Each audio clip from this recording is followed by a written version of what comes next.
Praise the Lord. Praise the Lord. இன்றைய வார்த்தை YouTube channel வழியா வாசகத்தின் வழியாக வெளிச்சம் நிகழ்ச்சியை பார்த்துட்டு இருக்கிறவங்க எல்லாருக்கும் அன்பான வாழ்த்துக்கள். இந்த அருமையான நாளிலும் நற்செய்தி வாசகத்தின் நுணுக்கமான உண்மைகளை தேடிச் செல்லும் இந்த ஆழமான அலசலுக்கு உங்களை அன்போடு வரவேற்கிறேன். இன்னைக்கு நாம விவாதிக்க போற விஷயம் நம்முடைய அன்றாட வாழ்வோடு, குறிப்பா நம்ம வேலை பார்க்கிற இடத்திலையும் குடும்பத்திலையும் நம்ம எப்படி நடந்துக்கிறோம் அப்படிங்கறதையே புரட்டி போட போற ஒரு தலைப்பு. ஆமா, இன்னைக்கு நாம வழக்கம் போல நம்ம ஜபத்தோட ஆரம்பிக்கலாம். தந்தை, மகன், தூய ஆவியின் பெயராலே ஆமேன். ஆமேன். அன்பு தந்தையே, இந்த அற்புதமான நாளுக்காகவும் உமது ஜீவனுள்ள வார்த்தைகளுக்காகவும் நீர் எங்களுக்கு கொடுத்திருக்கிற இந்த அமைதியான நேரத்துக்காகவும் உமக்கு நெஞ்சார்ந்த நன்றிகளை நாங்க தெரிவிக்கிறோம். பதவியையும் அதிகாரத்தையும் தேடி ஓடும் இந்த உலகத்தில் உமது உண்மையான அன்பின் தொண்டர்களாக நாங்கள் மாற எங்களுக்கு அருள்தாரும். ஆண்டவரே, இந்த உலகத்துல நாங்க சந்திக்கிற பலவிதமான போராட்டங்கள், குறிப்பா எங்களுக்கு ரொம்ப நெருக்கமானவங்களே எங்களுக்கு துரோகம் செய்யும் போதோ, நாங்க செய்யாத தவறுக்காக பொய்யான குற்றச்சாட்டுகளை சுமக்க நேரிடும் போதோ எங்க உள்ளம் படுற பாட்டு நீர் அறிவீர். அந்த நேரங்கள்ல எங்களுக்கு தேவையான பொறுமையையும் எதையும் தாங்குற வலிமையையும் நீர் தர வேண்டும் என்று ஜெபிக்கிறோம். மனிதர்களிடம் போய் நியாயம் தேடி ஏமாறாமல் முழுமையா உம்மிடம் அடைக்கலம் புகும் அந்த ஆன்மீக பக்குவத்தை எங்களுக்கு தாருங்கள். ஆண்டவரே, இன்றைய வாசகத்தின் மையக் கருத்தான பணிவிடை செய்யும் மனப்பான்மை மற்றும் எதிர்பார்ப்பில்லாத தியாகத்தை நாங்கள் முழுமையாக உணர்ந்து எங்கள் வாழ்வில் அன்றாடம் செயற்படுத்த எங்களுக்கு அருள்தாரும். இன்றைய வார்த்தை யூடியூப் சேனலில் வாசகத்தின் வழியாக வெளிச்சம் என்ற இந்த நிகழ்ச்சியை பார்க்கும் அனைத்து பார்வையாளர்களுக்காகவும் இப்போது நாங்கள் மனமுருவி ஜெபிக்கிறோம். இந்த நிகழ்ச்சியை பார்க்கும் ஒவ்வொருவருக்கும் உமது தெய்வீக மன்னிப்பு, உடலிலும் உள்ளத்திலும் குணமளிக்கும் வல்லமை, அளவற்ற இரக்கம் மற்றும் கிருபை கிடைக்க வேண்டும் என்று மன்றாடுகிறோம். இந்த உலகத்தின் இருளில் அவர்கள் தடுமாறும் போது உமது வழிகாட்டுதல் அவர்களை தாங்கி பிடிக்கட்டும். அவங்க ஒவ்வொருத்தரோட வாழ்விலும் இருக்கக்கூடிய போராட்டங்கள், உள்ளத்துல படிந்திருக்கிற காயங்கள், சொல்ல முடியாத வேதனைகள் எல்லாமே உமக்கு தெரியும். அவங்க வாழ்க்கையில சூழ்ந்திருக்கிற இருள அகற்றி உமது வாழ்வளிக்கும் வார்த்தையின் வழியா ஒரு பெரிய வெளிச்சத்தை அவங்களுக்கு கொடுங்க. இந்த வாசகத்தின் உண்மையான ஆன்மா எங்கள் வழியாக நேர்களின் இதயங்களை சென்றடைய உமது தூய ஆவியானவரின் வழி நடத்துதலை வேண்டுகிறோம். குறிப்பாண்டவரே, ஷார்மீன் பிரைனின் குடும்பத்தை எல்லா ஆசிர்வாதங்களாலும் நிறைவாக ஆசிர்வதிக்க ஆண்டவரை மன்றாடுகிறோம். ஆமா, அதே போல திருமதி ஜெயா செல்வராணி அவர்களின் இதயம் முழுமையாக புதுப்பிக்கப்பட நாங்க விரிவாக ஜெபிக்கிறோம். இந்த உலகத்தை வழிநடத்தும் தலைவர்கள் அனைவரும் கிறிஸ்துவை முன்மாதிரியாக கொண்டு தாழ்மையோடு தொண்டு செய்ய ஜெபிக்கிறோம். அப்புறம் உமது வார்த்தையை உரைக்கும் இறைவாக்கினர் மற்றும் போதகர்கள் எத்தகைய புறக்கணிப்புகளை சந்தித்தாலும் உண்மையோடு நிலைத்திருக்க ஜெபிக்கிறோம். உமது பெயரால் துன்புறுத்தப்படுவோர் அனைவரும் பலப்படுத்தப்படவும் பாதுகாப்பாக இருக்கவும் ஜெபிக்கிறோம் ஆண்டவரே. இறுதியாக எங்களது ஊழியத்துக்காக எங்கள் பாடல்களும் போதனைகளும் மற்றவர்களை தாழ்மையான சேவைக்கு அழைக்கவும், எதிர்ப்புகள் வந்தாலும் சத்தியத்தில் உறுதியாக நிற்கவும் ஜெபிக்கிறோம். இந்த மன்றாட்டுகள் அனைத்தையும் எங்கள் சகோதரரும் ஆண்டவருமான இயேசு கிறிஸ்துவின் பெயரில் திருமுன் வைக்கிறோம் எங்கள் அன்பு தந்தையே. ஆமேன். ஆமேன். நேயர்களே, உங்களது ஜெபத்தேவைகளை தெரிவியுங்கள், நாங்களும் ஜெபிக்கிறோம். சரி, நமது ஜெபங்கள் ஆண்டவரின் சமூகத்தை அடைந்திருக்கும் அப்படிங்கிற முழுமையான நம்பிக்கையோடு இன்னைக்கு நிகழ்ச்சிக்குள்ள நாம போகலாம். கண்டிப்பா. இன்றைய ஆழமான பார்வையில பேச போற விஷயம் ரொம்பவே முக்கியமான ஒண்ணு. குறிப்பா சொல்லணும்னா, நம்ம அன்றாட வாழ்க்கையில, வேலை செய்யற இடங்கள்ல, இல்லைன்னா நம்ம குடும்பங்கள்ல தினமும் நம்ம சந்திக்கிற ஒரு பெரிய சவாலை பத்தி தான் பேச போறோம். ஆமா, இது எல்லாருமே கடந்து வர்ற ஒரு உள்நிலைதான். இந்த அதிகாரத்துக்கும் தொண்டு செய்வதற்கும் உள்ள வித்தியாசத்தை இந்த வாசகங்கள் எப்படி உடைச்சு காட்டுதுன்னு ஆழமா அலச போறோம். ஆனா அந்த பகுதிக்குள் போறதுக்கு முன்னாடி உங்ககிட்ட ஒரு சின்ன ஸ்டோரி பகிரணும்னு நாங்க நினைக்கிறோம். ஆமா, இது ஏதோ கற்பனையா எழுதப்பட்ட ஒண்ணு கிடையாது. ஒரு கார்ப்பரேட் நிறுவனத்துல வேலை செஞ்ச ஒரு சாதாரண மனிதரோட வாழ்வுல நடந்த நிஜமான ஒரு நிகழ்வு. அவர் பேரு ஒரு பேச்சுக்கு அன்பு அப்படின்னு வச்சுக்குவோம். அன்பு தன்னுடைய வேலையில ரொம்ப நேர்மையானவர், திறமையானவர். சொல்லப்போனா ஆபீஸ்ல வேலை பார்க்கறத விட அங்க நடக்கிற அரசியலையும் ஒருத்தர் மேல ஒருத்தர் பழி போடுற அந்த சூழலையும் சமாளிக்கிறது தான் பலருக்கும் பெரிய சவாலா இருக்கும், இல்லையா? ரொம்ப சரியா சொன்னீங்க. ஆனா அன்பு அப்படிப்பட்டவர் இல்ல. தன்னோட சக ஊழியர்கள் செய்யற தவறுகளை தானே முன்னின்று சரி செஞ்சு பலமுறை அந்த நிறுவனத்தை பெரிய நஷ்டங்கள்ல இருந்து காப்பாத்திருக்காரு. மற்றவங்க வேலையை தக்க வைக்க இவர் பலமுறை உதவி செஞ்சிருக்காரு. இப்படிப்பட்ட மனிதர்களை பார்க்கறது இன்றைய காலகட்டத்துல ரொம்ப அரிது. பொதுவாவே தங்களுக்கு ஒரு பிரச்சனை வராத வரைக்கும் மத்தவங்களுக்கு உதவணுங்கிற எண்ணம் பலருக்கும் இருக்காது. உண்மைதான்.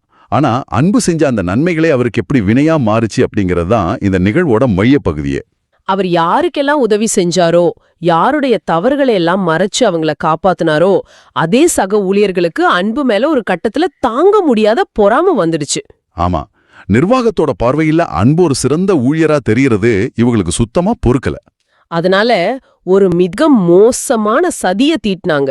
நிறுவனம் தொடர்பான சில மிக முக்கியமான ரகசியங்களை அன்பு போட்டி நிறுவனங்களுக்கு விட்டுவிட்டார் அப்படின்னு ஒரு அப்பட்டமான பொய்யை உருவாக்கி அதை ஒரு பெரிய அவதூறா பரப்புனாங்க.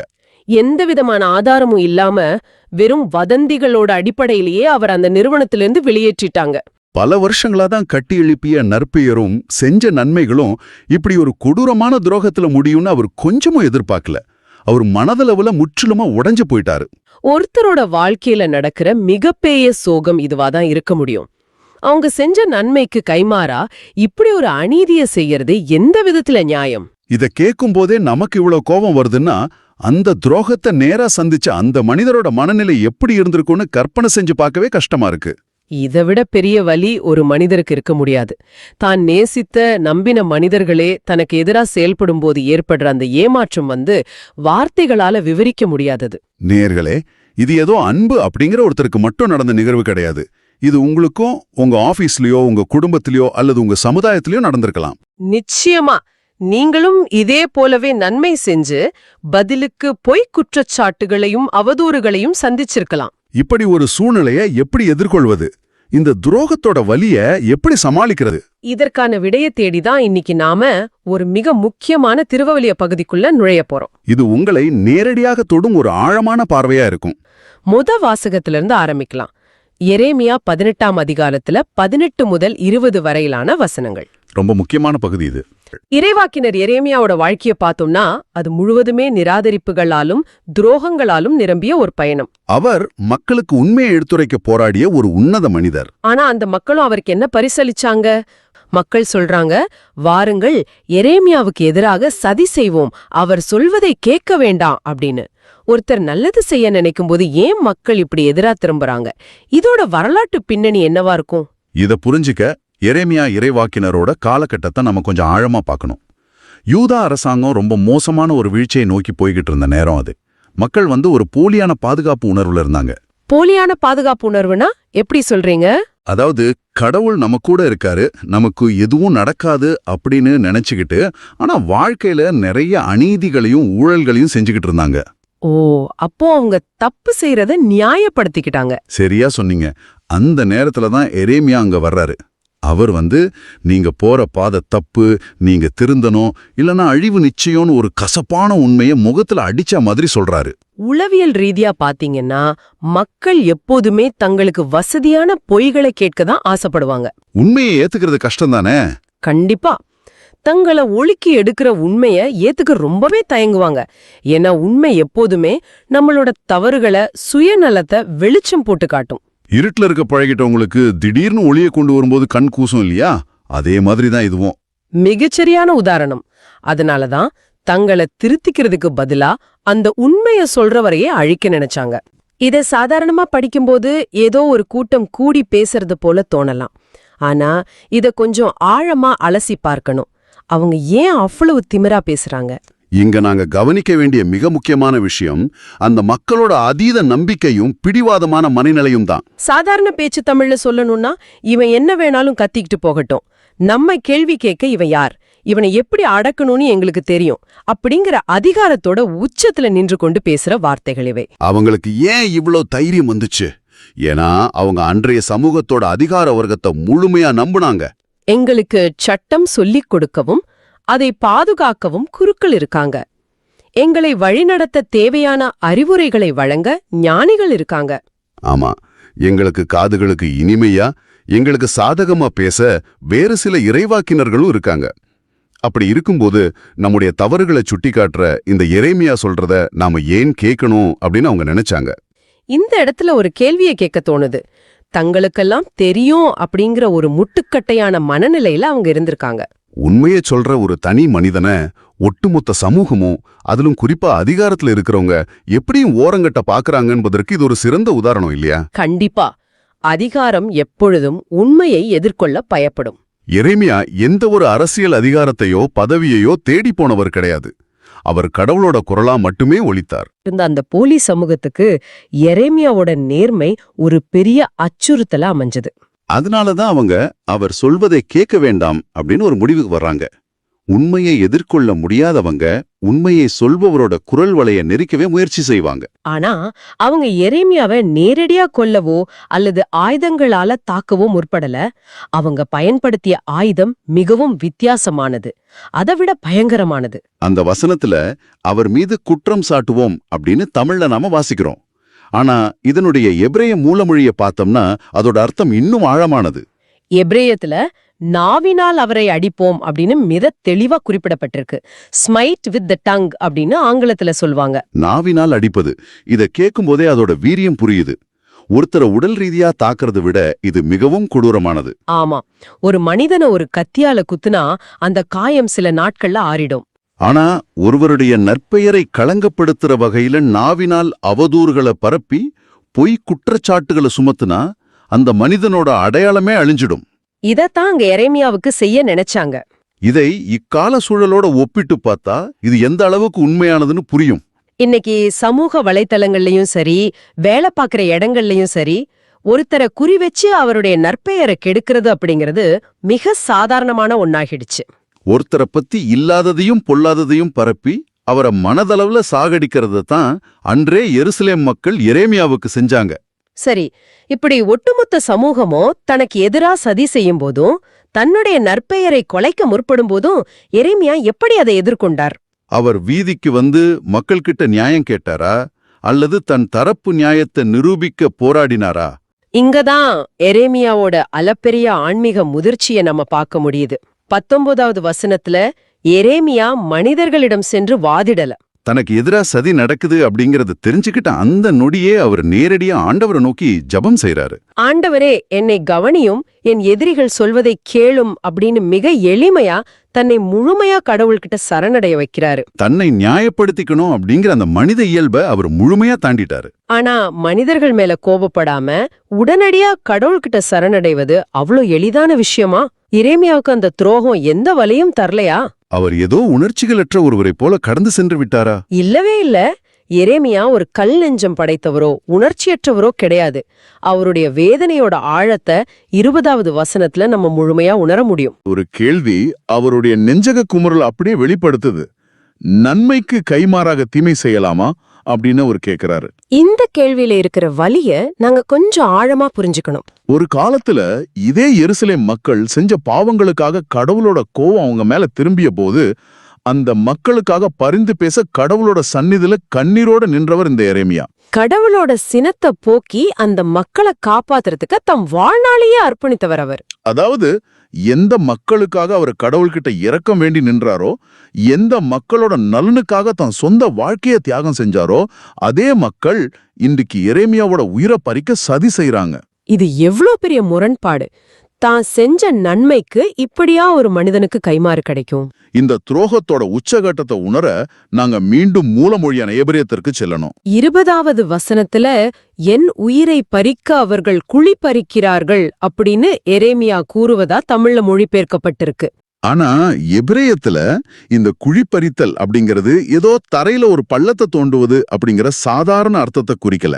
அது காடுகள்ல விலங்குகளை வேட்டையாட பயன்படுத்தப்படும் ஒரு தந்திரமான கண்ணிய குறிக்குது. ஒரு வேட்டையாடும் கண்ணியா? அப்படி என்றால் அவங்க எரேமியாவை ஏதோ ஒரு எதிரியா மட்டும் பார்க்கல, அவர் ஒரு இரைய போல, ஒரு மிருகத்தை போல வேட்டையாட நினைச்சிருக்காங்க. அப்படிதானே? சரியா சொன்னீங்க. ஒரு அப்பாவி விலங்கு நடந்து செல்ற பாதையில ஒரு கண்ணிய வச்சு அதை இலைத்தழைகளால மறைச்சு அந்த விலங்கு ஏமாந்து அதுல விழும் வரை காத்திருப்பாங்களே, அதே போலதான் எரேமியாவை வீழ்த்த அவங்க திட்டமிட்டாங்க. அவர் அறியாத ஒரு நேரத்துல, அவர் எதிர்பார்க்காத ஒரு திசையில இருந்து அவரை தாக்க காத்திருந்தாங்க. அவர் அவங்களுக்காக நன்மையை விதைத்தார், ஆனா அவங்க அவருக்காக மரண கண்ணிய அமைச்சாங்க.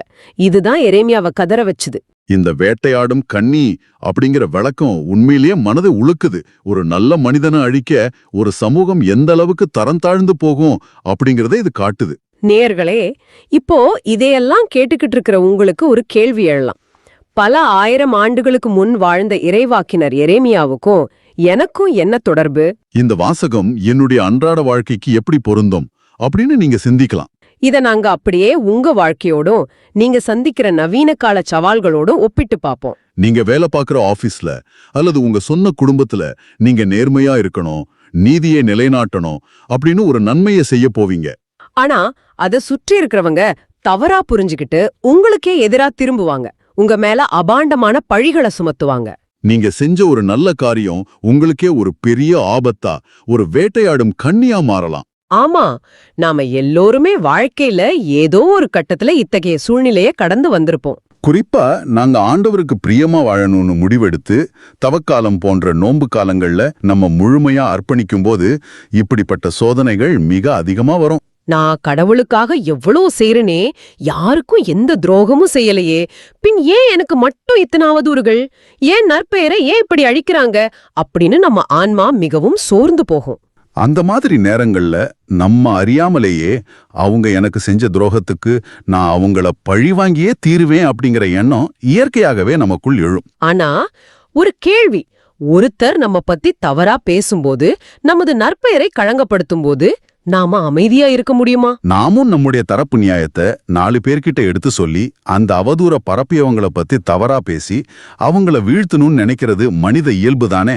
இதை எப்படி தவிர்க்கிறது? அது மனித இயல்புதான். ஆனா திருவிவிலியம் நமக்கு கற்றுக் கொடுக்கிற ஆன்மீக பாதை அதுவல்ல.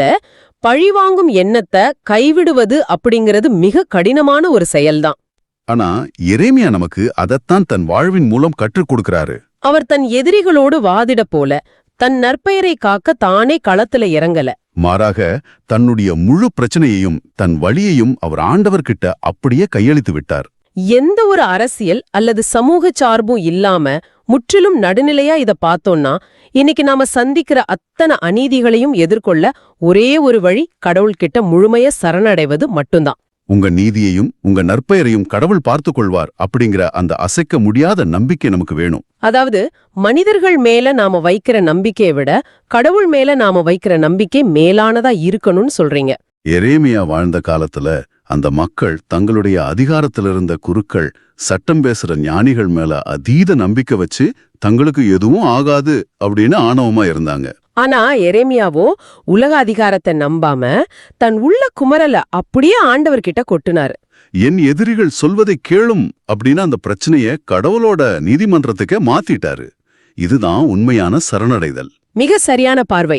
இந்த இடத்துலதான் நாங்க நோன்பு என்பதன் உண்மையான அர்த்தத்தை புரிஞ்சுக்கணும். நோன்பு அப்படிங்கிறது வெறுமனே உணவை தவிர்க்கிறது மட்டும் கிடையாது. நமக்கு அநீதி இழைக்கப்படும் போது நமக்குள் எழும் கோவத்தை, பழிவாங்கும் அந்த வன்மத்தை, நான் தான் சரி அப்படின்னு நம்மை நாமே நியாயப்படுத்திக் கொள்ள துடிக்கும் அந்த அகந்தையை முழுமையாக கைவிட்டுட்டு கடவுளோட பாதத்துல அமைதியா சென்று நிற்பதுதான் உண்மையான நோன்பு. இது பல சமயங்கள்ல நமக்கு ஒரு வறட்சியான பாலைவன அனுபவமாகவே இருக்கும். ஏன்னா நாம கடவுள்கிட்ட சரணடைஞ்ச உடனேயே அடுத்த நாளே கடவுள் நம்ம எதிரிகளை தண்டித்து விட மாட்டார். அந்த அமைதியான காத்திருப்பு காலத்தை நாம கடந்துதான் ஆகணும். இந்த அமைதியான காத்திருப்பு அப்படிங்கிறது மிகப்பெரிய ஆன்மீக முதிர்ச்சியை கோரும் ஒன்று. ஏன்னா நன்மைக்கு கைமாறாக தீமை செய்யலாமா அப்படிங்கிற எரேமியாவோட அந்த குமுறல் பல நூற்றாண்டுகளுக்கு பிறகு கல்வாரி மலையில சிலுவையில தொங்கி இயேசு கிறிஸ்துவோட வாழ்க்கையிலையும் அப்படியே எதிரொலித்ததை நம்ம பார்க்க முடியுது. எத்தனையோ நன்மைகளை செஞ்ச இயேசுவின் மேல பொய் குற்றச்சாட்டுகளை சுமத்தி அவரை சிலுவையில அறந்தபோது அவர் மனிதர்களிடம் நியாயம் கேட்கல. மாறா தன்னை சிலுவையில அறைந்தவங்களுக்காகவே அவர் கடவுள்கிட்ட மன்றாடினார் இல்லையா? ஆகவே நேயர்களே, உங்க வாழ்க்கையில நீங்க சந்திக்கிற அவதூறுகள், நாவினால் அடிக்கப்படும் அந்த வலிகள், உங்க முதுளுக்கு பின்னால் பின்னப்படும் சதிகள்னு எல்லாமே கடவுளுக்கு தெரியும். அவர் உங்களுடைய கண்ணீரை கவனிச்சுக்கிட்டு தான் இருக்கிறாரு. அவர் உங்களை ஒருபோதும் கைவிட மாட்டார். நிச்சயமா கைவிட மாட்டார். நாம எப்பொழுதும் நிலைவாழ்வு அப்படிங்கிற அந்த பெரிய இலக்க நோக்கியே நம்ம பயணத்தை தொடரணும். இந்த உலகத்துல நாம சந்திக்கிற ஒவ்வொரு துரோகமும், ஒவ்வொரு நிராகரிப்பும், ஒவ்வொரு பாலைவன அனுபவமும் நம்மை கடவுளுக்கு இன்னும் நெருங்கமா கொண்டு செல்லதே தவிர நம்மை ஒருபோதும் அழித்துவிட முடியாது. கடவுளுடைய பார்வையில நீதியை நிலைநாட்ட பாடுபடுபவர்கள், அதற்காக துன்புறுத்தப்படுகிறவர்கள் அனைவருமே பேர் பெற்றோர். அவங்களுக்கு கிடைக்க வேண்டிய நியாயத்தையும் அவங்க இழந்த நற்பெயரையும் கடவுள் தம்முடைய சரியான நேரத்துல 100 மடங்கா திருப்பி கொடுப்பார். மனிதர்களோட சதித்திட்டங்கள் தற்காலிகமானவை, ஆனா கடவுளோட நீதி நிரந்தரமானது. மிக ஆழமான வார்த்தைகள். மனிதர்கள் உங்களுக்கு குழி பறிக்கலாம், உங்களை வீழ்த்த கண்ணி வைக்கலாம், ஆனா உங்களை தூக்கி நிறுத்த கடவுள் எப்பொழுதும் தயாராகவே இருக்கிறாரு அப்படிங்கிறது தான் இறைவாக்கினர் எரேமியாவோட வாழ்வு நமக்கு சொல்லும் மிகச்சிறந்த பாடம். நேர்களே, நீங்க தனிமையில அமர்ந்து சிந்தித்து பார்ப்பதற்காக ஒரு புதிய ஆழமான கேள்விய இப்ப முன்வைக்கிறோம். பொதுவாவே வரலாறு அப்படிங்கிறது வெற்றி பெற்றவர்களால எழுதப்படுதுன்னு சொல்லுவாங்க. ஆனா கடவுளுடைய வரலாறு அப்படிங்கிறது பொறுமையோடு சகித்து கொண்டவர்களாலும் நம்பிக்கையோடு இருந்தவர்களாலுமே எழுதப்படுது. உங்களுக்கு எதிரா ஒரு மிகப்பெரிய அநீதி இழைக்கப்படும் போது உங்க இதயம் கசப்பாலும் பழிவாங்கும் எண்ணத்தாலும் நிறைகிறதா? அல்லது எரேமியாவைப் போல அந்த வலியை கடவுள்கிட்ட முழுமையாக கையளித்துவிட்டு உங்க உள்மன அமைதியையும் கடவுளோடான அந்த ஆழமான உறவையும் எவ்வித குறையுமின்றி பாதுகாத்துக் கொள்கிறீர்களா? உண்மையான மன்னிப்பு அப்படிங்கிறது உங்களுக்கு துரோகம் செய்தவங்கள நேரில் சென்று எதிர்கொள்வதிலா இருக்கு, அல்லது அவங்கள கடவுளோட நீதியிடம் ஒப்படைத்துவிட்டு நீங்க உங்க ஆன்மீக பயணத்துல அமைதியா முன்னேறி செல்வதில இருக்கிறதா? இதை இன்னைக்கு கொஞ்சம் ஆழமா சிந்தித்து பாருங்க. இந்த மாதிரி நேரத்துல நாம எப்படி செயல்படணுங்கிறதுக்கு திருப்பாடல்கள் நமக்கு ஒரு தெளிவான வழியை காட்டுது. இன்றைய பதிலுரை பாடலான திருப்பாடல்கள் 31 சொல்றீங்க? ஆமாம். அதோட 4, 5, 13, 14, 15வது வசனங்கள்ல இதுக்கான விடை இருக்கு. திருப்பாடல் ஆசிரியர் சுத்தி நடக்கிற சதிகளையும் எதிரிகளின் திட்டங்களையும் பார்த்து பயந்து ஓடல. இந்த திருப்பாடல்கள் 31 இது ஒரு மனிதனின் உண்மையான போராட்டத்திலிருந்து, மரண பயத்திலிருந்து பிறந்த வலிமிகுந்த வரிகள். உண்மைதான். இதை எழுதின தாவீது அரசர் பாத்தீங்கன்னா, ஒரு புறம் சவுல் மன்னனாலும் பின்பு சொந்த மகனான அப்சலோமாலும் துரத்தப்பட்டார். அரசராக இருந்தாலும் எல்லாவற்றையும் இழந்து ஒரு அகதியைப் போல பாலைவனம் முழுவதும் ஓடித்திருந்த காலகட்டத்தில் எழுதப்பட்ட ஒரு உளவியல் ஆவணம் இது. இந்த வாசகத்தின் பல்லவியே ஆண்டவரே உமது பேரன்பால் என்னை விடுவித்தருளும் அப்படிங்கிறது தான். சரியா சொன்னீங்க. இதுல 4ஆம் வசனத்தை நாம உற்று நோக்கினால், அவர்கள் எனக்கென மறைத்து வைத்துள்ள வலையிலிருந்து என்னை விடுவித்தருளும், ஏனெனில் நீரே எனக்கு அடைக்கலம் என்று தாவீது மன்றாடுகிறார். இங்கிருந்துதான் நமது ஆழமான தேடலை நாம தொடங்கணும். உண்மைதான். இந்த வசனத்துல வர்ற வலைகள் அப்படிங்கிற வார்த்தை ரொம்ப ஆழமானது. பழங்காலத்துல வேட்டைக்காரர்கள் மிருகங்களை பிடிக்க நிலத்துல கண்ணிகளை மறைத்து வைப்பாங்க. மிருகம் அந்த வலைய சற்றும் எதிர்பார்க்காத நேரத்துல அது கால்களை சுற்றிக் கொள்ளும். இன்னைக்கு நம்மள வீழ்த்துறதுக்காக பல வலைகள் விரிக்கப்பட்டிருக்கு. அதுல ரொம்ப ஆபத்தான விஷயம் என்னன்னா, அந்த வலைகள் கண்ணுக்கு தெரியறதில்ல. கரெக்ட். உதாரணத்துக்கு சொல்லணும்னா, நமது குடும்ப உறவுகளுக்குள் அல்லது வாட்ஸ்அப் குரூப்ல திட்டமிட்டு பரப்பப்படும் தவறான தகவல்கள், ஒருவரை பற்றி திரிக்கப்படும் வதந்திகள், இவை எல்லாமே ஒரு வகையான வலைகள் தான். கண்டிப்பா. அது மட்டும் இல்லாம வேலைப்பழுவால் ஏற்படுற தாங்க முடியாத மன அழுத்தம், நம்மோடு சிரித்து பேசிக்கொண்டே நமக்கு எதிராக செயல்படும் போலி உறவுகள், நம் நேரத்தை விழுங்கும் சமூக வலைத்தளங்களின் அலுகாரிதம்கள், இவை அனைத்துமே நமது கால் இடறி விழச் செய்ய விரிக்கப்பட்ட நவீன வலைகள் தாங்க. ஒரு மனிதன் இந்த வலைகள்ல சிக்கிக்கொண்டா அவனது நிம்மதி முழுமையாக அழிந்துவிடும். மிக நுட்பமான பார்வை. இப்படிப்பட்ட கொடிய வலைகள்ல இருந்து தப்பிக்க ஒரே வழி அந்த வசனத்துல வர்ற அடைக்கலம் என்ற வார்த்தையில்தான் ஒழிந்திருக்கு. இங்க ஒரு முக்கியமான மூலமொழி குறிப்பை நம்ம கவனிக்கணும். சொல்லுங்க. திருப்பாடல்கள் எழுதப்பட்ட மூலமொழியான எப்ரேய மொழியில அடைக்கலம் என்பதற்கு மகாசே மற்றும் மாவோஸ் அப்படின்னு 2 வார்த்தைகள் பயன்படுத்தப்படுது. மகாசே அப்படின்னா கடுமையான புயல், மழையிலிருந்து ஒருவரை பாதுகாக்கும் ஒரு பாறை இடுக்கு அல்லது குகை என்று அர்த்தம். ஓ, அப்போ மாவோஸ் அப்படின்னா? மாவோஸ் அப்படின்னா எதிரிகளால் ஒருபோதும் நெருங்க முடியாத, தகர்க்க முடியாத ஒரு மாபெரும் மலைக்கோட்டை. தாவீது பாலைவனத்துல ஒளிந்திருந்த போது நிஜமான குகைகளை தனது அடைக்கலமாக பயன்படுத்தினாரு. ஆனா இங்கு அவர் உண்மையான கோட்டை தனது கடவுள்தான் என்பதை ஆணித்தரமாக பதிவு செய்கிறாரு. இந்த எப்ரேய மொழி விளக்கம் மிகச் சிறப்பானது. கடவுள் நமக்கு அடைக்கலமாக இருக்கிறாரு அப்படின்னா நாம் ஒரு அசைக்க முடியாத கோட்டைக்குள் பாதுகாப்பாக இருக்கிறோம் என்று அர்த்தம். மனிதர்களால் பின்னப்பட்ட எந்த வலையாலும் அந்த பாறை கோட்டையை துளைக்க முடியாது. அதேதான். அதனாலதான் 5ஆம் வசனத்துல ஆசிரியர் மிகுந்த தைரியத்தோடு உமது கையில் என் உயிரை ஒப்படைக்கிறேன் என்று கூறுகிறார். மேலும் வாக்கு பிறழாத கடவுளாகிய ஆண்டவரே, நீர் என்னை மீட்டுள்ளீர் என்று உரிமை கொண்டாடுறாரு. நேர்களாகிய நீங்க இத ஆழமாக புரிந்து கொள்ளணும். வாக்குப்பிரளாத கடவுள் நம்மை மீட்டுள்ளதால் நமது ஆன்மா எவ்வித அச்சமின்றி அவர் கைகளில் பாதுகாப்பாக உள்ளது. இத வாசிக்கும்போது எனக்கு ஒன்னு ஞாபகம் வருது. இயேசு கிறிஸ்து சிலுவையில் தனது இறுதி மூச்சை விடும்போது இதே வசனத்தை தான் உச்சரித்தார் இல்லையா? ஆமா, தந்தையே, உமது கைகளில் என் ஆவியை ஒப்படைக்கிறேன் என்று அவர் சொன்னது இந்த திருப்பாடல்கள் 31:5 தான். தமக்கு விரிக்கப்பட்ட மரண வலையின் உச்சத்தில் ஒட்டுமொத்த உலகமும் தமக்கு எதிராக சதி செய்தபோது இயேசு மனிதர்களிடம் நியாயம் கேட்கவில்லை. மாறாக தந்தையின் கைகளில் தன்னை முழுமையாக ஒப்படைத்தார். அது உண்மைதான். ஆனா நடைமுறையில ஒரு மனிதர் தன் மீதான அபாண்டமான பழிகளை பார்த்து அமைதியா இருக்கிறது எவ்வளவு கடினமான விஷயம். தாவீது அரசர் கூட இதை எழுதும்போது ரொம்ப விரக்தியில தானே இருந்தாரு. கண்டிப்பா.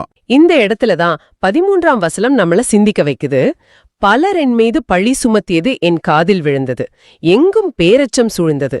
அவர்கள் ஒன்றாய் எனக்கெதிராய் சதி செய்தனர், என் உயிரை பறிக்க திட்டமிட்டார்கள் என்று அவர் கதறுகிறார். இந்த வரிகளை வாசிக்கும் போதே ஒரு தனிமையின் உச்சக்கட்டத்தை நாம் உணர முடியுது. ஆமா, மற்றவர்கள் கூடி நமக்கு எதிராக சதி செய்யும் போதும் நம் வாழ்க்கையை அழிக்க திட்டமிடும் போதும் ஏற்படும் தனிமை உணர்வு மரணத்தை விட கொடூரமானதல்லவா? தாவீது அரசரின் அந்த மனநிலையை சற்று எண்ணி பாருங்கள். அவர் செய்த நல்ல காரியங்கள் அனைத்தும் மறக்கப்பட்டு அவரை பற்றிய வதந்திகள் தேசம் முழுவதும் பரப்பப்படுது. இத இன்றைய நவீன உலகத்தின் வாழ்க்கை பயன்பாட்டோடு இணைத்து பார்த்தால் இது அச்சு அசலாக இன்று நாம் பார்க்கும் கேன்சல் கல்ச்சர் அப்படிங்கறத குறிக்குது. 100% உண்மை. சமூக வலைத்தளங்களில் கேன்சல் கல்ச்சர் என்ற பெயரில் நடக்கும் மனநல தாக்குதல்கள் ரொம்பவே ஆபத்தானவை. ஒரு சிறிய தவறையோ அல்லது ஆதாரமற்ற ஒரு வதந்தியை வைத்து ஒருவரின் ஒட்டுமொத்த அடையாளத்தையும் வாழ்வாதாரத்தையும் சமூக வலைத்தளங்கள் மூலமாக சிதைக்கிறாங்க. ஒருவரை பற்றி தவறாக பேசுவது அவரோட காதுக்கே வரும்போது மனசு எவ்வளவு உடையும். எங்கும் பேரச்சம் சூழ்ந்தது போலதான் இருக்கும். இந்த சூழ்நிலையில உள்ள ஒரு நபருக்கு இந்த வாசகம் எப்படி உதவுது? இதை புரிந்து கொள்ள நாம உளவிய ரீதியாக சிந்திக்கணும். எங்கும் பேரச்சம் சூடும்போது மனித மூளையில அதீத கவலை, அதாவது ஆன்சைட்டி உருவாகுது. தன்னை சுற்றியுள்ள அனைவரும் தமக்கு எதிரானவர்கள் என்ற எண்ணம் வரும்போது நாமே களத்தில் இறங்கி எல்லாவற்றையும் சரி செய்யணும், நம்ம பழித்தவர்களை நாமே பழிவாங்கணும் என்ற எண்ணம் இயல்பா தோன்றும். ஆமா, அது மனித இயல்புதானே. ஆனா இங்குதான் ஆண்டவரின் வார்த்தை நமக்கு மிகப்பெரிய வியூகத்தை கற்றுத்தருது. மனிதர்களின் சதித்திட்டங்களை பார்த்து நாம் பயப்பட தேவையே இல்லை என்பதை 14ஆம் வசனம் ஆழமாகச் சொல்லுது. நீங்க சொல்றது சரிதான். அதனாலதான் அத்தனை எதிர்ப்புகளுக்கு மத்தியிலும் விரக்தியின் விளிம்பில் நின்ற தாவீது எடுக்கும் அந்த துணிச்சலான முடிவு நம்மளை வியப்பில் ஆழ்த்துது. 14ஆம் வசனத்தில் அவர் சொல்றாரு, ஆண்டவரே, நான் உம்மீது நம்பிக்கை வைத்துள்ளேன், நீரே என் கடவுள் என்று சொன்னேன். எவ்வளவு ஆணித்தரமாக சொல்றார் பாருங்க. என் நம்பிக்கையை நான் மனிதர்கள் மீதோ என் சொந்த பலத்தின் மீது வைக்கவில்லை, மாறாக நீரே என் கடவுள் என்று உரிமையோடு கூறுகிறார். தன்னை சூழ்ந்து உள்ள பேரச்சத்தை விட தன் கடவுள் பெரியவர் என்பதை அவர் முழுமையா உணர்ந்து விட்டார். இந்த ஆழமான விசுவாசமும் அமைதியும் எங்கிருந்து வருது தெரியுமா? அதோட ரகசியம் 15ஆம் வசனத்துல வெளிப்படுது. அவர் சொல்றாரு, என் வாழ்வின் ஒவ்வொரு கட்டமும் உமது கையில் உள்ளது. இந்த வரிகளில் உள்ள உளவியல் விடுதலையை கொஞ்சம் சிந்தித்து பாருங்க.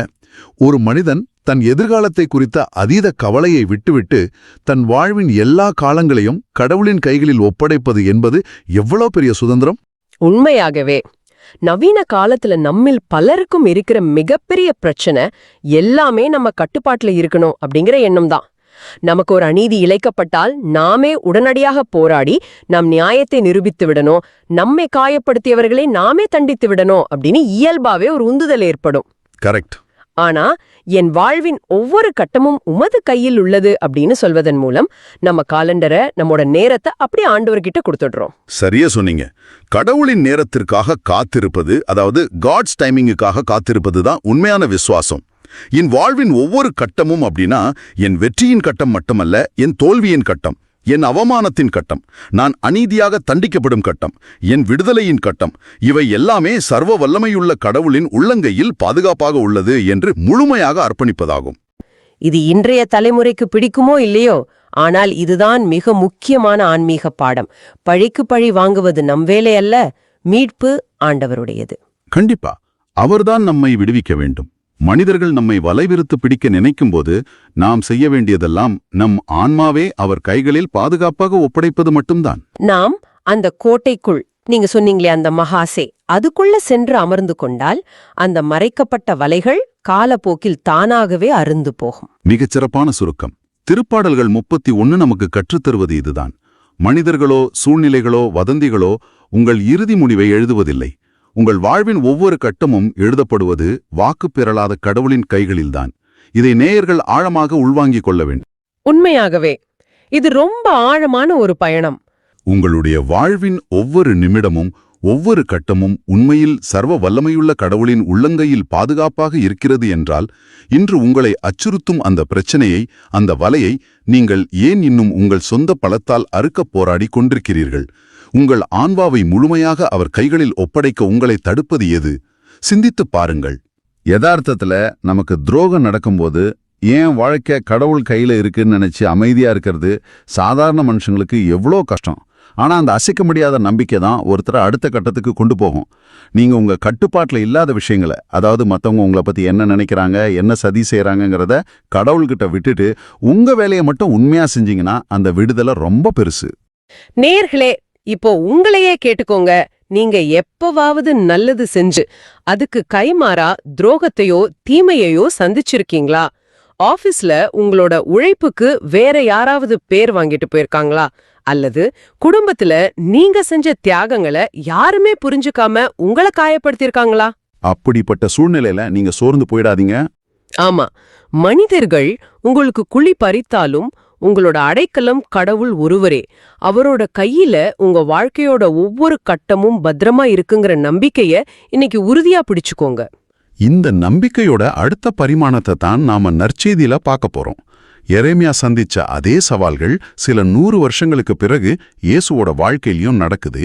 ஆனா அங்க நிலைமை இன்னும் கொஞ்சம் சிக்கலா இருக்கு. இன்னைக்கு நாம மத்தேயு நற்செய்தி 20ஆம் அதிகாரம் 17 முதல் 28 வரையிலான வசனங்களையும், யோவான் நற்செய்தி 8ஆம் அதிகாரம் 12ஆம் வசனத்தின் பிற்பகுதியையும் விரிவாக பார்க்க போறோம். இதேதோ மேலோட்டமா கேட்டுட்டு போற விஷயம் கிடையாது. இருள், அதிகாரம், தியாகம், தொண்டு, இந்த வார்த்தைகளுக்கு பின்னாடி இருக்கிற வியப்பூட்டும் உண்மைகளை தேடி போற ஒரு பயணம். முதல்ல யோவான் நற்செய்தியிலிருந்து ஆரம்பிக்கலாம்னு நினைக்கிறேன்.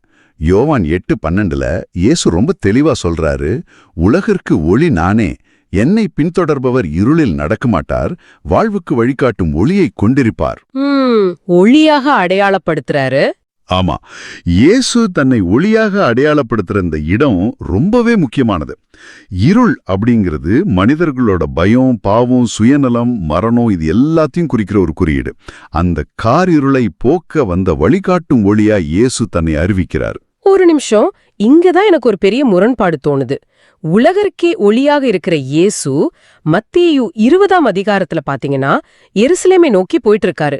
அதுவும் தன்னுடைய 12 சீடர்களை மட்டும் கூட்டத்தில இருந்து தனியா அழைத்து கொண்டு போறாரு. அந்த எருசலேம் பயணம் எதை நோக்கிய பயணம்? மரணம் என்ற மிகப்பெரிய இருளை நோக்கிய பயணம். உலகத்தின் ஒளி ஏன் இருளை தேடி, மரணத்தை தேடி நேராக பயணிக்கணும்? அது ஒரு மிகச்சிறந்த கேள்வி. அந்த எருசலேம் பயணத்தின் பின்னணியை நம்ம கொஞ்சம் உற்று பார்க்கணும். எருசலேம்ல தங்களுக்கு என்ன நடக்க போகுதுங்கிறத இயேசு தன்னுடைய சீடர்களுக்கு ரொம்ப துல்லியமாக முன்னறிவிப்பு செய்கிறாரு. 18ஆம் வசனத்துல அவர் சொல்றாரு பாருங்க, மானிட மகன் தலைமை குருக்களிடமும் மறைநூல் அறிஞர்களிடமும் ஒப்புவிக்கப்படுவார், அவர்கள் அவருக்கு மரண தண்டனை தீர்ப்பிடுவார்கள். ஆமா, அது ஏதோ ஒரு ஆபத்து வரப்போகுதுன்னு சொல்ற பொதுவான எச்சரிக்கை கிடையாது. இது ஒரு மிக துல்லியமான இறைவாக்கு. எக்ஸாக்ட்லி. அந்த துல்லியம் தான் என்ன ரொம்பவே யோசிக்க வைக்குது. என்னை யாரோ கொன்றுவார்கள் அப்படின்னு அவர் பொதுவா சொல்லல. தொடர்ந்து 19ஆம் வசனத்துல பிற இனத்தவரிடம் அவரை ஒப்புவிப்பார்கள், அவர்கள் அவரை ஏளனம் செய்து சாட்டையால் அடித்து சிலுவையில் அறைவார்கள் அப்படின்னு வரிசைய பட்டியல் போடுறாரு. அதுல நீங்க கவனிச்சீங்கன்னா யூதர்களுக்கு சிலுவை மரணம் கிடையாது, அவங்க கல்லால் அடிச்சு கொள்ற முறைதான் வச்சிருந்தாங்க. கரெக்ட். சிலுவை மரணம்ங்கிறது ரோமானியர்களோட தண்டன முறை. அதனாலதான் பிற இனத்தவர் கையில கொடுக்கப்படுவேன்னு அவர் அவ்வளவு சரியா சொல்றாரு. சரியா கவனிச்சிருக்கீங்க. அந்த காலகட்டத்துல ரோமானியர்களோட சிலுவை மரணம் அப்படிங்கிறது சாதாரணமான ஒரு மரண தண்டனை கிடையாது. அது ஒரு மனிதனை உடலாலும் மனதாலும் முழுமையாக சிதைக்கக்கூடிய ரோமானிய பேரரசு உருவாக்கி வச்சிருந்த ஒரு கொடூரமான ஆயுதம். அதை கேட்கும் போதே நமக்கு நெஞ்செல்லாம் பதறுது. அதுக்கு முன்னாடி கொடுக்கப்படுற அந்த சாட்டை அடி பற்றி நீங்க யோசிச்சு பார்க்கணும். ரோமானியர்கள் பயன்படுத்தின அந்த சாட்டையில இரும்பு துண்டுகளும் விலங்குகளோட கூர்மையான எலும்புகளும் கட்டப்பட்டிருக்கும். அது ஒரு மனிதனோட சதைய அப்படியே கிழித்து எடுக்கக்கூடியது. இவ்வளவு கொடூரமான சித்திரவதைகளைத்தான் அனுபவிக்கப் போகிறோம் என்பதை தெரிந்து கொண்டேதான் இயேசு எருசலேமை நோக்கி துணிச்சலாக நடந்து போயிட்டு இருக்காரு. தனக்கு என்ன நடக்க போகுது, எப்படிப்பட்ட அவமானங்களை வலிகளைத்தான் தாங்க போகிறோம் என்பதை தெரிஞ்சுக்கிட்டு அந்த ஒளியானவர் இருளான அந்த மரணத்தை நோக்கி நடப்பது ஏன்? இது கண்டிப்பா நம்ம பார்வையாளர்களை சிந்திக்க தூண்டும். அவர் நினைச்சிருந்தா அந்த எருசலேம் பயணத்தை தவிர்த்திருக்கலாம். ஆனா அவர் அதை செய்யல. ஏன்னா இருளை அவர் கடந்து சென்றால்தான் உண்மையான விடியல் வரும் என்பதை அவர் அறிந்திருந்தார். அந்த வசனத்தோட கடைசியில அவர் சொல்ற வார்த்தைகளை கவனிங்க. ஆனால் அவர் 3ஆம் நாள் உயிருடன் எழுப்பப்படுவார். ஒரு மிகப்பெரிய நம்பிக்கை. ஆமா, மரணம் என்பது முடிவல்ல, அது ஒரு புதிய வாழ்வுக்கான திறவுகோல் என்பதை இயேசு இங்க பதிவு செய்றார். தன் உயிரை கொடுத்து உலகத்தை மீட்க வேண்டும் என்ற அந்த உன்னதமான நோக்கத்துக்காகத்தான் அவர் தன்னைத்தானே அந்த பாடுகளுக்கு ஒப்புக் கொடுக்கிறாரு. இவ்வளவு பாரமான மனதை உலுக்குற ஒரு உண்மைய இயேசு தன் சீடர்கள் கிட்ட பகிர்ந்துக்கிறார். நான் கொடூரமா சித்திரவதை செய்யப்பட்டு மரிக்கப் போகிறேன் அப்படின்னு தன்னுடைய மனபாரத்தை இறக்கி வைக்கிறாரு.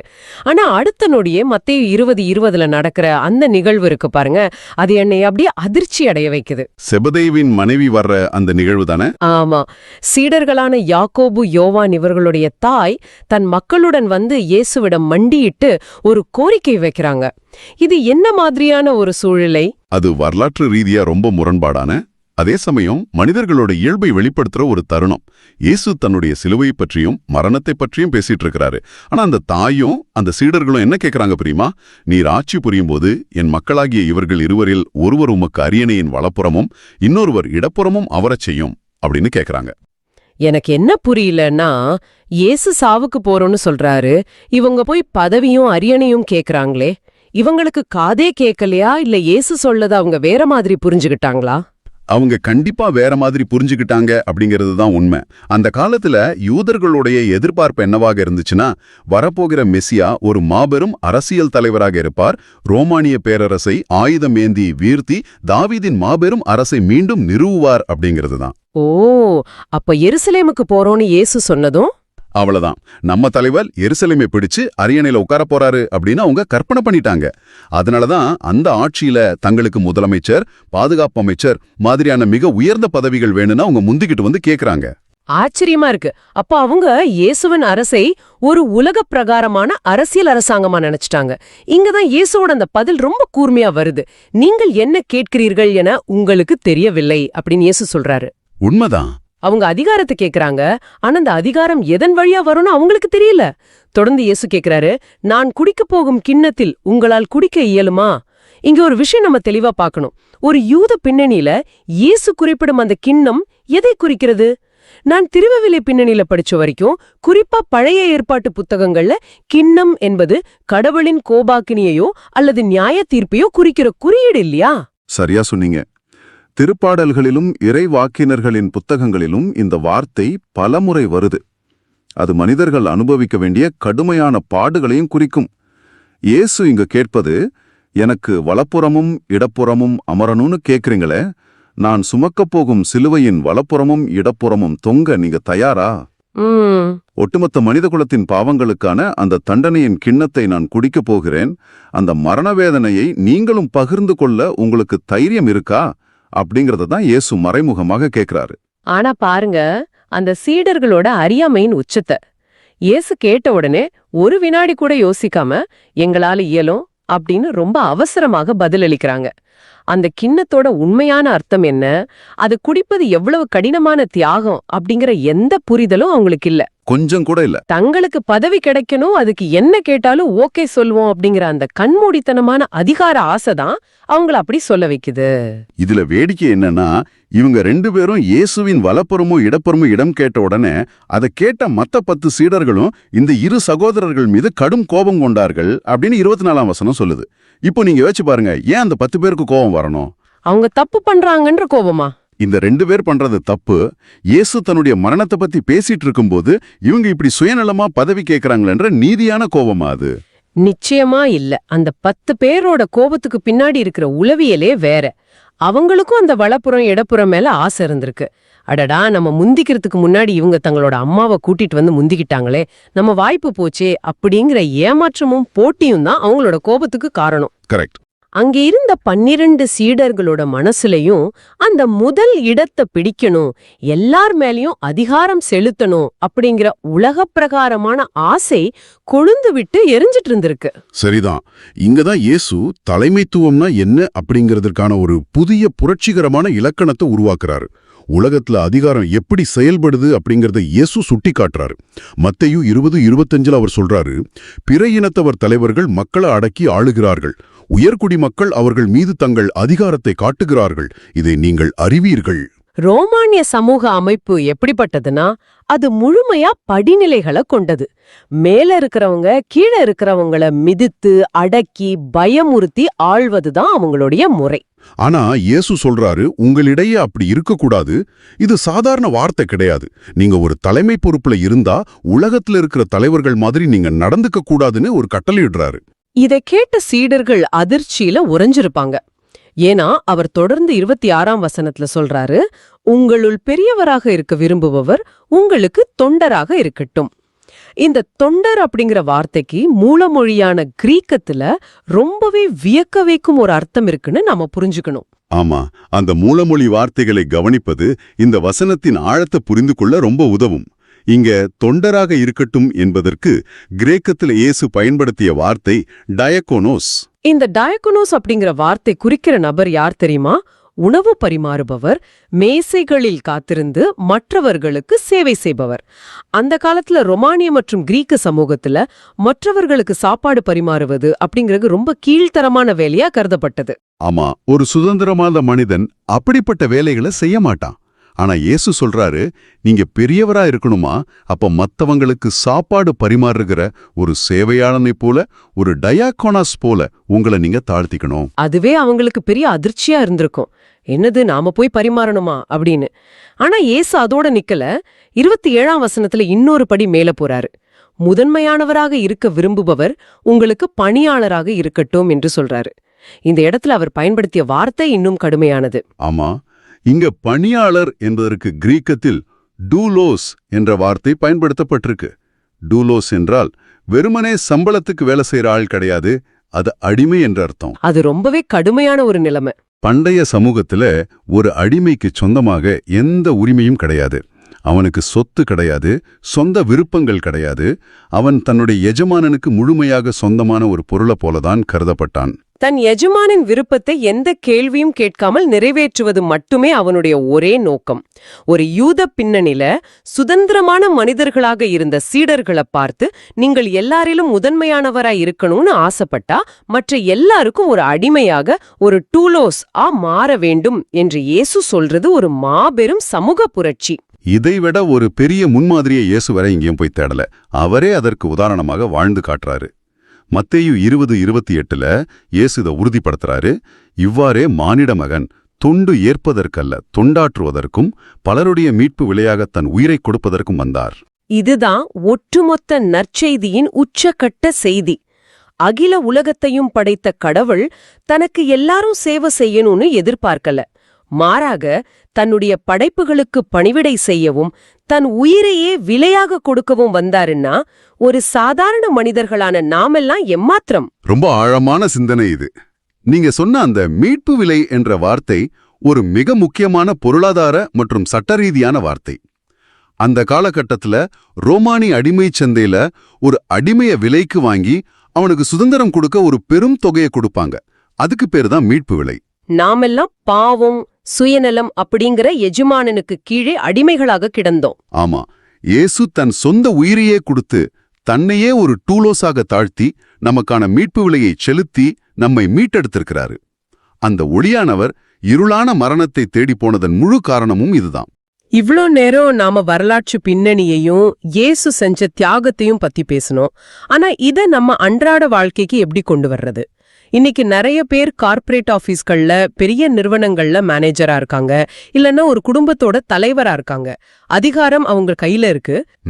அவங்க எப்படி இந்த டூலோஸ் அப்படிங்கிற அடிமை மனப்பான்மைய, அதாவது தொண்டு செய்யும் மனப்பான்மைய நடைமுறைப்படுத்துறது? இது நிஜமாவே சாத்தியமா? நிச்சயமாக சாத்தியம்தான். ஆனா அதுக்கு நம்முடைய மனநிலை மாறணும். உதாரணத்துக்கு, ஒரு அலுவலகத்துல நீங்க ஒரு டீம் லீடரா இருக்கீங்கன்னு வைப்போம். உங்க டீம்ல இருக்கிற யாரோ ஒருத்தர் ஒரு பெரிய தவறு செஞ்சிட்டாரு. உலகத்தோட அதிகாரம் என்ன செய்யும்? அந்த நபரை உயர் அதிகாரிகள் கிட்ட காட்டி கொடுத்து, அது ஏன் தப்பு இல்ல, அவன் செஞ்ச தப்பு அப்படின்னு சொல்லி தப்பிக்கும். ஆஹா, உன டோரூஸ் மனப்பான்மை கொண்ட லீடர் என்ன செய்வார் தெரியுமா? அந்த தவறுக்கான பழியை தான் ஏற்றுக்கொண்டு தன் டீமை பாதுகாப்பார். நாங்கள் தவறு செய்து விட்டோம், அதை நான் சரி செய்கிறேன் என்று பொறுப்பேற்பார். தன் கீழே வேலை செய்யறவங்களோட வளர்ச்சிக்காக தன்னுடைய நேரத்தையும் உழைப்பையும் எந்த சுயநலமும் இல்லாம தியாகம் செய்வார். அருமையான ஒரு விளக்கம். அதே போல குடும்பத்திலையும் இத பார்க்கலாம்.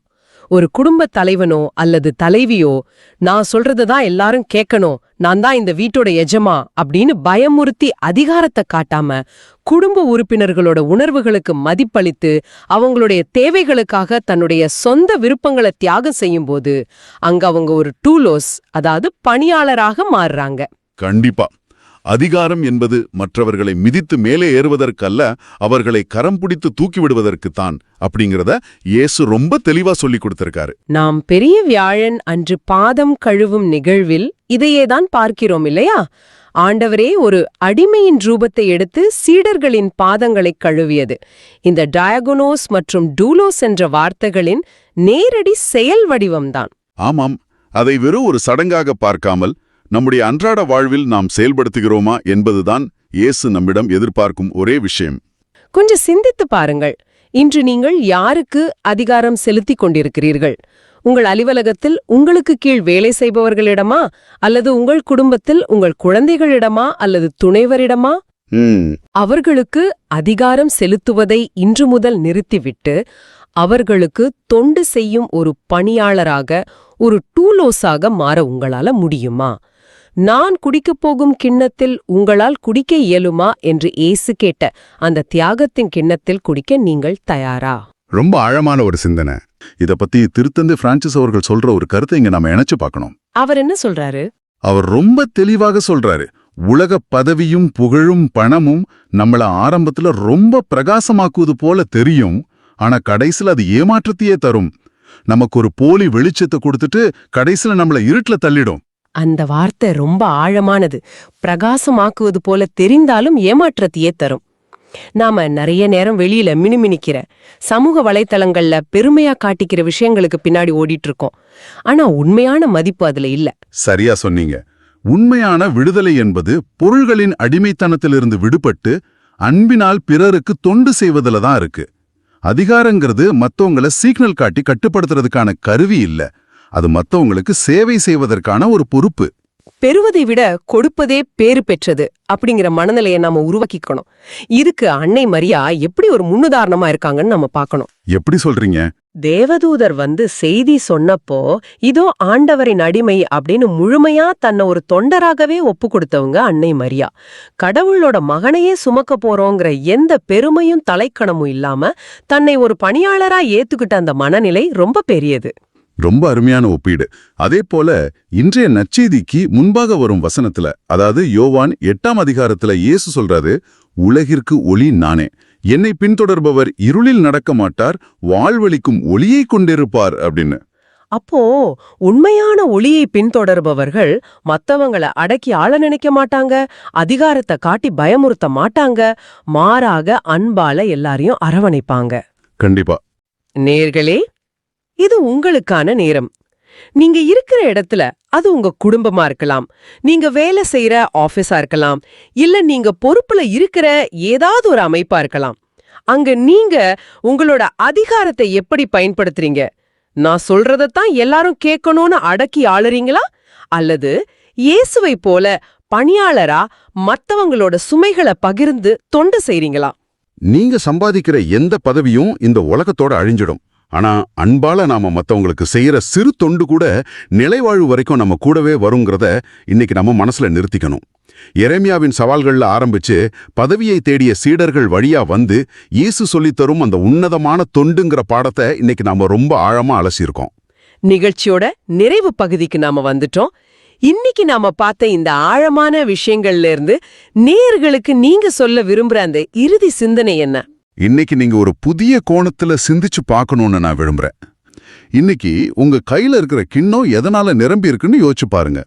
உங்க சொந்த ஆசைகளாலையா அல்லது மற்றவர்களுக்கான அன்பான சேவையாலையா? அந்த கிண்ணத்தை கடவுள் நிரப்பட்டும். ரொம்ப பெரிய ஒரு சிந்தனை இது. இந்த ஆழமான பார்வை உங்களுக்கு பயனுள்ளதா இருக்குதுன்னு நினைச்சா மத்தவங்களுக்கு இந்த வீடியோவை ஷேர் பண்ணுங்க. நற்செய்தியின் தூதராக இறையாட்சியை எடுத்துரைங்க. நன்றி. கண்டிப்பா. மீண்டும் நாளை சிந்திப்போம். இயேசுவுக்கே புகழ், அன்னை மரியே வாழ்க. இயேசுவுக்கே புகழ், அன்னை மரியே வாழ்க.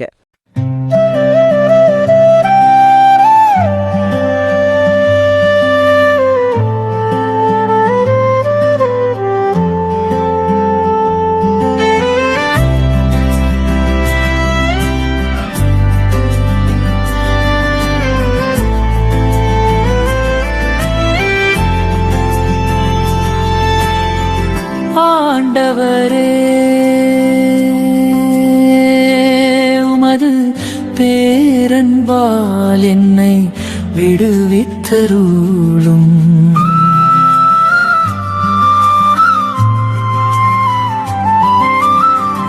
ஆண்டவரே, உமது பேரன்பால் என்னை விடுவித்தருளும்.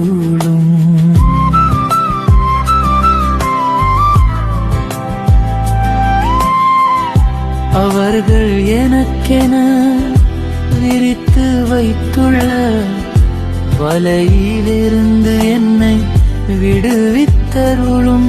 ஏனெனில் நீரே எனக்கு அடைக்கலம், உமது கையில் என் உயிரை ஒப்படைக்கின்றேன். வாக்கு பிறழாத இறைவனாகிய ஆண்டவரே, என்னை விடுவித்தருளும்.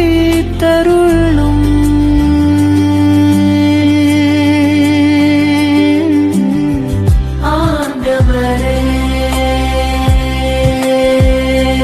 உமது பேரன்பால் என்னை விடுவித்தருளும்.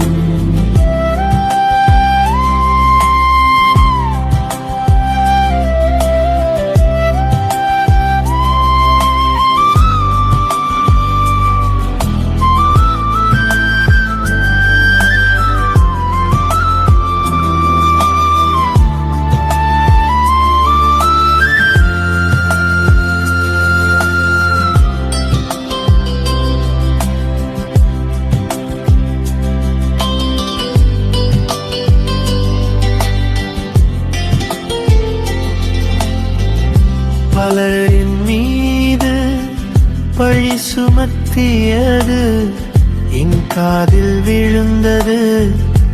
எப்பக்கமும் பேரச்சம் சூழ்ந்தது. அவர்கள் ஒன்று கூடி எனக்கெதிராய் சூழ்ச்சி செய்தார்கள். என் உயிரை பறிக்க திட்டம் தீட்டினார்கள்.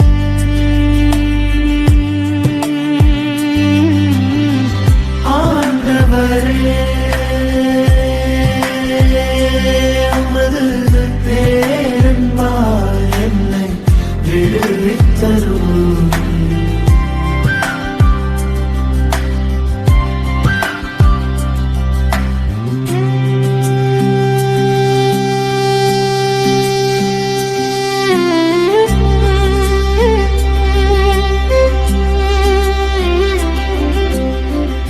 ஆண்டவரே, நான் உம் மீது நம்பிக்கை வைத்துள்ளேன். ஜுனீரே என் கடவுள் என்று சொன்னேன்.